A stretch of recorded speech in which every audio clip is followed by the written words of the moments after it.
आप देख रहे हैं अमेज नाउ।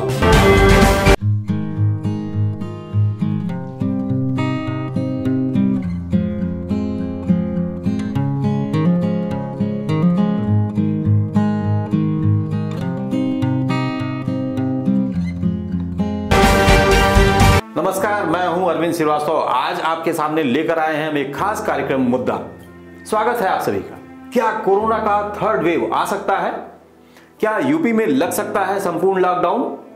क्या हो सकती है हमारी अपनी तैयारियां? कितने लोग हैं भारत और यूपी में ओमिक्रॉन की जद में? कितने मददगार हैं हमारे वैक्सीन्स?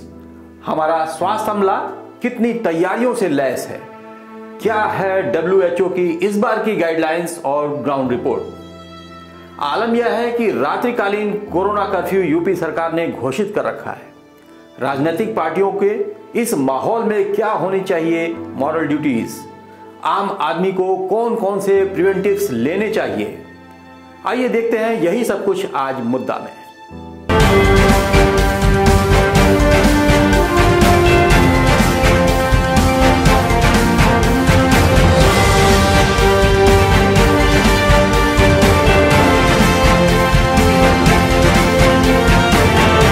दक्षिण अफ्रीका से चलकर पश्चिमी देशों और फिर दक्षिण पूर्व एशिया में अपने पैर पसार चुके ओमिक्रॉन भारत में भी अपना दबदबा बनाने की कोशिश में है। केंद्र समेत कई राज्यों ने अलर्ट जारी कर दिया है।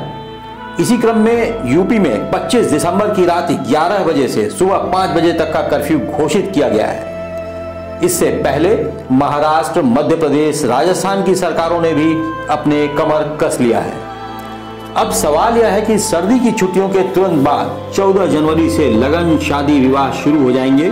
जिन घरों में शादियां हैं वहां सभी तैयारियां व्यवस्थित की जा चुकी हैं, निमंत्रण पत्र भेजे जा चुके हैं। ऐसे में कोरोना गाइडलाइन का अनुपालन कराना एक बार फिर से जिला प्रशासन के लिए बेहद चुनौतीपूर्ण होगा, क्योंकि दूसरी लहर में हुई मौतों का मंजर तो सभी ने देखा है। मृत शरीरों को जलाने और दफनाने के लिए इंतजार की लंबी लाइनें भी सभी ने देखी हैं। उम्मीद की जानी चाहिए कि सभी को इस बार वह नौबत न झेलनी पड़े। संपूर्ण लॉकडाउन से भी बचना होगा और यह तभी संभव है जब यह आफत महामारी न बनने पाए इस बार।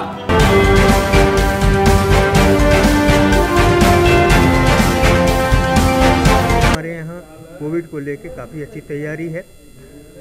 कल और आज 2 दिनों में हम लोगों ने रिहर्सल किया है, रियल टाइम रिहर्सल, कि यदि कोई मरीज आता है तो हम कैसे कैसे उस पर कार्रवाई करेंगे। हमारे यहाँ जितने भी ऑक्सीजन प्लांट थे वो आरंभ हो चुके हैं। CHC में डॉक्टरों को प्रशिक्षित किया जा चुका है और हम किसी भी तरह की महामारी से निपटने के लिए तैयार हैं। ओमिक्रॉन अब तक जो सूचनाएं मिली हैं और जो जानकारी मिल रही है उसके हिसाब से काफ़ी तेज़ गति से फैल रहा है, तो लोगों को इसके प्रति बचाव करना पड़ेगा, टीकाकरण करावें और खुद को बचावें। कोई नई बात नहीं है, वही पुराना है जो कि हम करते चले आए हैं। कोविड प्रोटोकॉल का पालन करना है, मास्क लगाना है, सोशल डिस्टेंसिंग मेंटेन करना है, नियमित तौर पर हाथ धोना है और एक दूसरे के बीच में 6 गज की दूरी बनाए रखें। क्या नाम? पूरे भारत में इस समय कोरोना की क्या स्थिति है यह हम सभी को पता है। विश्व में क्या स्थिति है यह भी सबको पता है।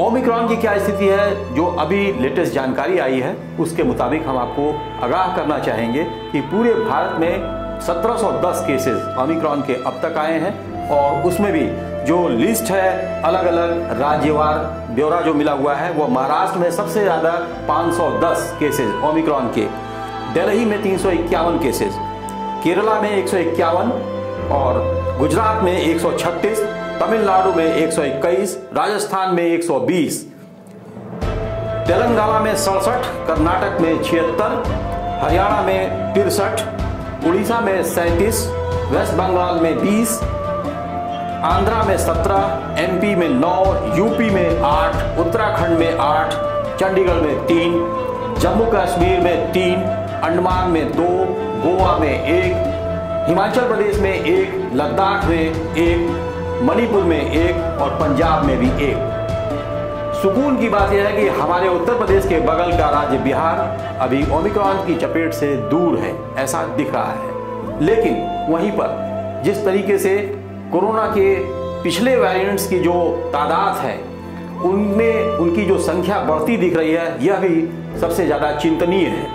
और जो पटना में एक सर्वे हुआ, एक रिपोर्ट आई RT-PCR की, पटना में अकेले एक मेडिकल कॉलेज के 87 डॉक्टर्स सीधे कोरोना के पॉजिटिव केसेस में मिले हैं। यह चिंता का विषय हो सकता है।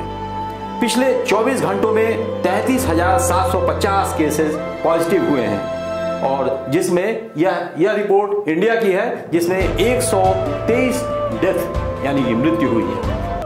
कोरोना के पिछले दोनों लहरों के बाद जिस तरीके से सरकारों ने और आम आदमी सतर्क हुआ था, सचेत हुआ था, वो सारे प्रिवेंटिव्स को अपनाया गया था, मास्क को लगाना शुरू किया, सैनिटाइज किया गया, वो सारी चीजें इस बार तीसरी लहर आने से पहले हम सभी को अपनाना होगा। मास्क लगाने के साथ साथ, सैनिटाइजेशन के साथ साथ अपने आसपास के माहौल को स्वच्छ स्वस्थ बनाए रखना होगा। इन्हीं सब चीजों के साथ हम लेते हैं विदा। देखते रहिए अमेज नाउ।